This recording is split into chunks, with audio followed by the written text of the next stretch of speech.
Social media پہ بھی وقت اور جگہ کا بتایا. پھر میں نے ان کے فرقان گردیزی صاحب ہیں جو ان کے ساتھ ہوتے ہیں, آج وہ پریس کلب میں بھی ساتھ ہوئے تھے, ان کے ساتھ بات ہوئی.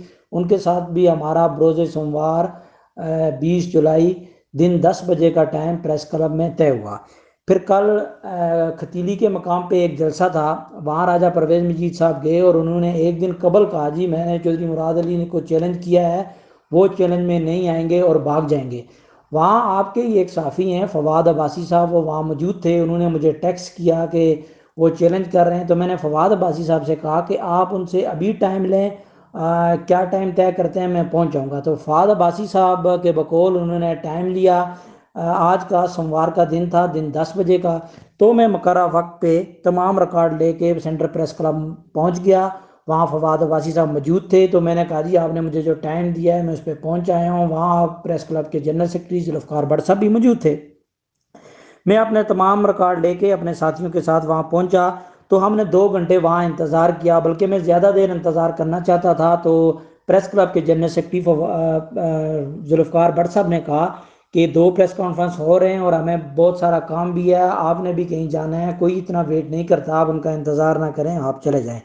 میں جب وہاں سے واپس نکل آیا تو سوشل میڈیا پہ جب ہماری تصویریں شیئر ہوئی تو انہوں نے وہ تصویریں دیکھی, تو یہ ہمارے بعد وہاں چلے گئے. تو وہاں ان کے ہی وہ جو نون لیگ کے ان کے میرے خیال میں اسٹوڈنٹ ونگ کے اچھے عہدے پہ ہیں فرقان گردیزی صاحب, ان کی مجھے کال آئی جی ہم سوئے ہوئے تھے, ہم لیٹ ہو گئے تھے, تو آپ آئیں. میں نے کہا اب ہمیں اور بھی بہت کام ہے, تو اخلاقی طور پہ آپ یہ مان لیں کہ آپ سے دیری ہو گئی, تو آپ کوئی اور دن طے کر لیں. بجائے کسی دن کے طے کرنے کے انہوں نے وہاں جا کے ایک جھوٹی رام گانی جو ہے نا وہ گڑھ دیا ہے. میں آپ سے ایک مختصر بات کرنا چاہتا ہوں. انہوں نے جو آج پریس کلب کے اندر جو اسکیمیں دی ہیں وہ اسکیمیں دی ہیں جو بی ٹی ممبر اور کونسلر کی ہوتی ہیں, جبکہ جو موجودہ وزیر ہیں اور ممبر قانون ساز اسمبلی ہیں ان کا کام اسکیمیں بانٹنا نہیں ہوتا. یہ 2 لاکھ کی اسکیمیں جو انہوں نے دی ہیں وہ گراؤنڈ پہ کہیں نظر نہیں آ رہی. میں مختصر بات کرتا چلوں کہ آزاد کشمیر کے اندر جب سے پاکستان پیپلز پارٹی کی گورنمنٹ آئی تھی 2011 سے 2016 تک, تو اس وقت ہمارے پاس 2011 سے 2014 تک جو ہمارا بجٹ تھا ترقیاتی بجٹ وہ 9 ارب تھا. پھر 2009 سے لے کے 2016 تک جو ہمارے پاس ترقیاتی بجٹ تھا وہ 11 ارب تھا. اب موجودہ گورنمنٹ کے پاس جو بجٹ ہے وہ 27 ارب روپیہ ہے. اور آپ مجھ سے یہ بہتر جانتے ہیں کہ انہوں نے ہر سال ان کی جو بیڈ گورننس ہے یہ کام نہیں کروا سکتے, اس وجہ سے ان کا بجٹ لیس ہوا ہے.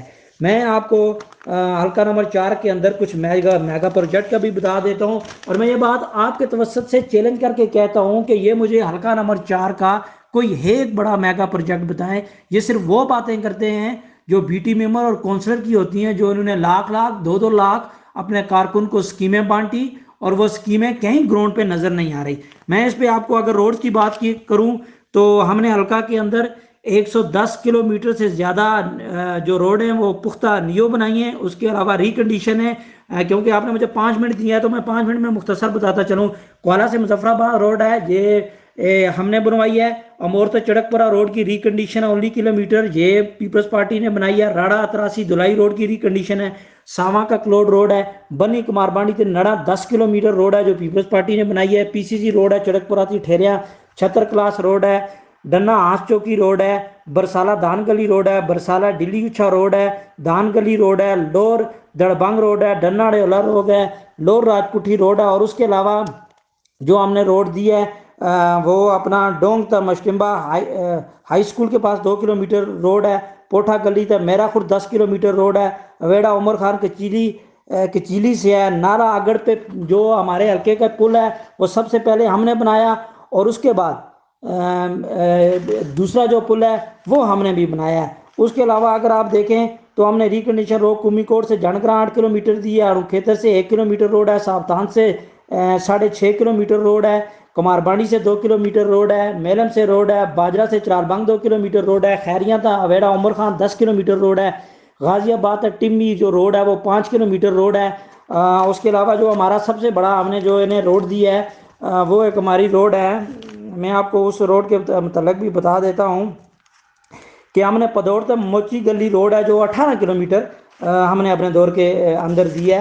پھر آپ تعلیمی پیکج کے اندر دیکھیں تو تعلیمی پیکج کے اندر جو ہمارا سب سے بڑا ہے ڈگری سائنس کالج انوار شریف ہے، گرلز انٹر کالج رحیم کوٹ ہے، گرلز انٹر کالج راڑا ہے، گرلز انٹر کالج تراسی ہے، گرلز انٹر کالج ڈنا ہے، بوائز انٹر کالج کچیلی ہے، گرلز سائنس کالج کومی کوٹ ہے، خیریہ انٹر کالج ہے، بوائز پرائمری اسکول کسیاں حلال ہے، ہائر سیکنڈری ہے، بوائز ہائی اسکول ٹبی جو ہے اسے ہم نے ہائر سیکنڈری اسکول کیا، گرلز ہائی اسکول سامہ ہے، بوائز ہائی اسکول ناملی سعید ہے، مڈل ہائی اسکول چھتر کلاس ہے، گرلز مڈل اسکول شدرہ ہے، گرلز ہائی اسکول برسالہ ہے، مڈل اسکول ڈلی اچا ہے، پوٹھیاں مڈل اسکول ہے، گرلز پرائمری اسکول باڑیاں دڑبنگ ہے، گرلز پرائمری اسکول بلاں ہے، گرلز مڈل اسکول کچیلی کو ہم نے ہائی کیا ہے، اس کے علاوہ مڈل اسکول راجپوٹھی کو ہم نے ہائی کیا ہے، مڈل اسکول تریالہ کو ہم نے ہائی کیا ہے، پرائمری اسکول مینی کٹکیر کو مڈل دیا ہے، گرلز مڈل اسکول کٹکیر کو ہم نے ہائی کیا ہے، پرائمری اسکول لور کوٹ کو ہم نے مڈل کیا ہے، گرلز پرائمری اسکول پریم کوٹ کو ہم نے ہائی اسکول کیا ہے، گرلز مڈل اسکول مشتمبا کو ہائی اسکول کیا ہے، بوائز پرائمری اسکول موڑا کو ہم نے مڈل کیا ہے، بوائز پرائمری اسکول بنا کو ہم نے مڈل کیا ہے، بوائز مڈل اسکول گیل کو ہم نے ہائی کیا ہے، بوائز پرائمری اسکول میرا جنکی کو جو ہے وہ مڈل کیا ہے، مڈل اسکول گورسیاں کو ہائی کیا ہے، مڈل اسکول کنڈیاں کو ہائی کیا ہے۔ اس کے علاوہ وقت کی کمی ہے، انوار شریف گرلز ہائی اسکول کو ہم نے مڈل کو ہم نے ہائی کیا ہے، چندیرہ جو ہے وہ گرلز اسکول تھا پہلے پرائمری، پھر ہم نے مڈل کیا اور مڈل کے بعد باقی چیزیں لکھی۔ اب دوسری بات ہے کہ آپ حلقے کے اندر ہماری سیاسی ایڈجسٹمنٹ دیکھیں، کیونکہ پیپلز پارٹی کا یہ ہمیشہ وکٹم رہا ہے اور وین رہا ہے کہ وہ اپنے کارکنان کو اور اپنے لوگوں کو اچھی جگہ پہ ایڈجسٹ کرتی ہے۔ ہم نے ممبر کشمیر کونسل کی سیٹ بھی لی، اس کے علاوہ بہت ساری اچھی جگہوں پہ باقی کارکنان بھی ایڈجسٹ کیے، اس کے علاوہ ہم نے بے شمار تقرریاں کی۔ تو موجودہ جو گورنمنٹ ہے اس نے کوئی ایک میگا پروجیکٹ بھی نہیں لگا سکے، کوئی ایک میگا پروجیکٹ سنگل ون۔ اگر مسلم لیگ نون کی موجودہ گورنمنٹ یہ کہہ دیتی ہے کہ انہوں نے کوئی ایک میگا پروجیکٹ لگایا ہے تو ہم ان کی بات ماننے کے لیے تیار ہیں۔ یہ بہت ساری چیزیں ہیں جو میں نے کم وقت میں اور بہت جلدی میں پڑھ کے آپ کو سنائی ہیں۔ اس کے علاوہ میرے پاس بہت سارا کارڈ ہے، وہ جب چاہیں جہاں چاہیں دوبارہ ٹائم رکھیں تو میں انشاءاللہ حاضر ہوں گا۔ جی چودھری مراد صاحب، بڑی تفصیل سے اور بڑا مدلل آپ نے جواب دیا۔ ہم نے کوشش کی تھی کہ راجہ مظہر قیوم صاحب کو لائن پر لے لے، لیکن وہ اس وقت میرے خیال سے کہیں ان کا نمبر آؤٹ آف رینج جا رہا ہے۔ ہم اگلے پروگرام میں راجہ مظہر قیوم صاحب کو بھی لائن پر لیں گے تاکہ اس سارے معاملے پر سیر حاصل گفتگو کی جائے۔ جی فیصل صاحب، جو میں نے سوال شروع میں کیا تھا ذرا اس کا جواب میں اپنا تجزیہ اور قیمتی الفاظ سے نوازیے گا۔ جی بسم اللہ الرحمن الرحیم۔ شاہ صاحب، میرا خیال ہے کہ وہ وکلاء جو ہیں ان میں کچھ شاذ و نادر ہی لوگ ہوں گے جو کہ کسی سیاسی جماعت سے تعلق نہیں رکھتے۔ ابھی بھی آپ دیکھیں جا کے اگر تو مختلف جو وکلاء ہیں، کسی کا تعلق پاکستان پیپلز پارٹی کے ساتھ ہے، کسی کا نواز لیگ کے ساتھ ہے، کسی کا پی ٹی آئی کی طرف رجحان ہے، مختلف سیاسی جماعتوں کے ساتھ ان کی ممبرشپس ہیں۔ تو اس سے پہلے بھی ججز جو اپوائنٹ ہوئے ہیں وہ بھی اس وقت بھی جو لوگ موجود ہیں ان کی بھی ایفیلیشن مختلف سیاسی جماعتوں کے ساتھ کسی نہ کسی صورت رہی ہے۔ تو میرا خیال ہے یہ ایشو نہیں ہے۔ آپ اگر یاد کریں 2014 میں بھی میرا خیال ہے شریعت کورٹ کے 3 ججز جو ہیں ان کو سپریم کورٹ نے ہٹایا تھا۔ میرا خیال ہے جسٹس مظہر کلیم صاحب تھے، جسٹس چودھری مشتاق صاحب تھے، شہزاد صاحب تھے، یہ لوگ تھے۔ اسی طرح آپ بھی ابھی دیکھیں بالکل ریٹائرمنٹ کے وقت چیف جسٹس ہائی کورٹ آفتاب علوی صاحب کو ہٹایا گیا اور ابھی یہ 5 ججز کا معاملہ ہے۔ تو چیزیں جو ہیں وہ اگر پراپر فورم پر چیلنج کی جائیں تو پھر اس کے نتائج نکلتے ہیں اور ان کو پراپر طریقے سے پرسو کیا جائے۔ اس حوالے سے وہ لوگ جنہوں نے یہ کیس پرسو کیا، جس میں شاہد بہار صاحب تھے یا فیاض جنجوعہ صاحب تھے، بیرسٹر عدنان صاحب وغیرہ، یہ سارے لوگ تھے، انہوں نے اس کو پراپرلی پرسو کیا۔ اصل چیز یہ ہے کرنے کی، جلسے جلوس جو ہیں وہ ٹھیک ہے، دباؤ پیدا کرتے ہیں، لیکن صرف وہی اس کا حل نہیں ہے۔ اگر جلسے جلوسوں کے ذریعے ہی ججز جو ہیں ان کی اپوائنٹمنٹ کو چیلنج کیا جائے تو یہ میرا خیال ہے اس کا پراپر طریقہ نہیں ہے۔ لیکن بہرحال خالد ابراہیم صاحب کی آپ نے بات کی ہے، خالد ابراہیم صاحب کا اپنا ایک سٹانس تھا، وہ chief justice of supreme court کے حوالے سے بھی تھا اور ان ججز کی اپوائنٹمنٹ کے حوالے سے بھی تھا۔ سپریم کورٹ کے جو چیف جسٹس سابق ہیں چودھری ابراہیم جا صاحب، وہ تو اپنی مدت پوری کر کے جا چکے ہیں، لیکن یہ جو 5 مزید جو ججز ہیں جن کے خلاف فیصلہ سپریم کورٹ میں آیا ہے، ان میں سے 4 ججز جو ہیں ان کو واپس بار میں بھیجا گیا ہے اور ایک جج جو ہے چودھری منیر صاحب ان کو لوور کورٹ کی طرف بھیجا گیا ہے۔ تو میرا خیال ہے کہ اب کسی نئے وینچر کے بجائے کوئی نیا سیاپا کھولنے کے بجائے کرنا یہ چاہیے کہ جو میرٹ ہے اس کے مطابق تعیناتیاں کی جائیں۔ ویسے تو یہ جو ججز ہیں جن کے خلاف فیصلہ آیا ہے، ان میں بھی دو ایک ججز جو ہیں وہ تو جن کو میں ویسے ہی جانتا بھی ہوں اور باقی لوگ بھی ان پر مطلع ہیں، بڑے اچھے اور کمپیٹنٹ لوگ ہیں، لیکن بہرحال یہ ایک خالصتاً ایک آئینی اور قانونی گفتگو ہے، جس کے لیے میرا خیال ہے ہمیں کسی پروگرام میں یا اگلے پروگرام میں یا ایک دو دن کے بعد جو اس کے ریلیونٹ لوگ ہیں ان سے بات کرنا پڑے گی، اور میں یہ سمجھتا ہوں کہ ہم انہیں پروگرام میں لیتے ہیں۔ اور یہ جو بڑا ایک سیریس ایشو ہے آزاد جموں کشمیر کے اندر کہ مختلف وزرائے اعظم جو ہیں یا صدور ہیں یا مختلف ادارے ہیں وہ بھی اس میں شامل ہو جاتے ہیں اس ساری کھینچا تانی کے اندر، تو یہ چیزیں جو ہیں ہم کب تک افورڈ کر سکتے ہیں؟ ہمیں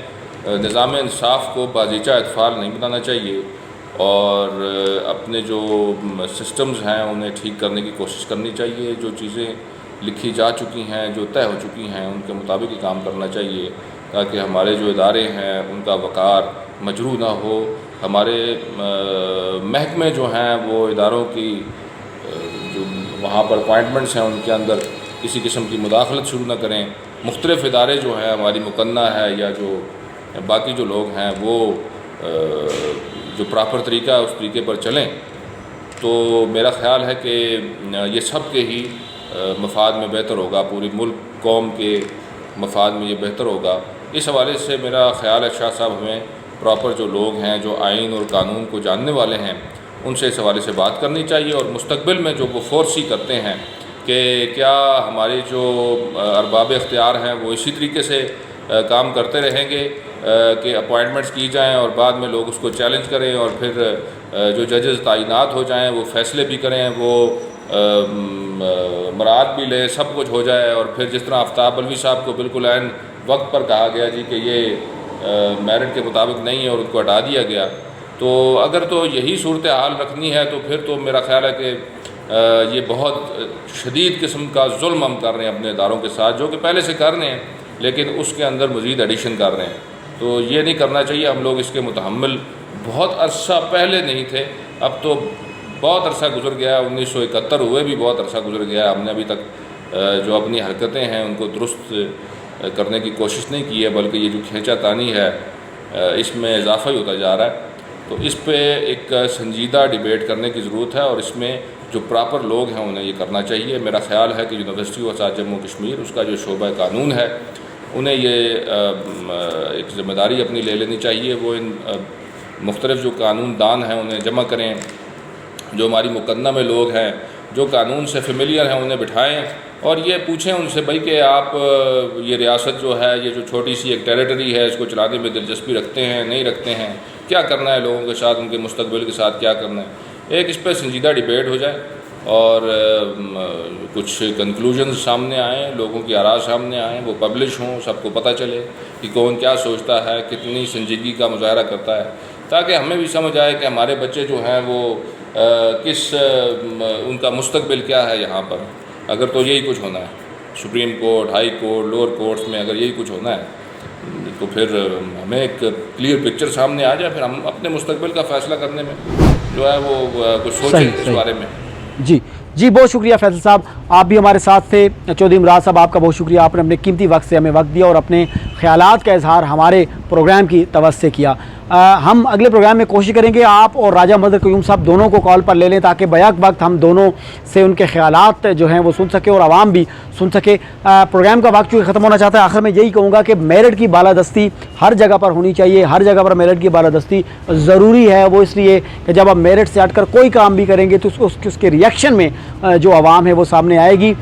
اب عوام کی ریشو اس طرح نہیں ہے لیکن کسی بھی صورت میں اس کا ریئیکشن آپ کو ضرور ملے گا، تو کوشش یہی ہونی چاہیے کہ میرٹ کی بالادستی قائم کرتے ہوئے ریاست کی بہترین فلاح و بہبود کے لیے کام کیا جائے تاکہ آنے والی نسلیں آپ کو اچھے وقت اچھے لفظوں میں یاد کر سکیں، نہ کہ بقول راجہ فاروق حیدر خان صاحب آپ کی قبروں پر سوٹیاں ماریں۔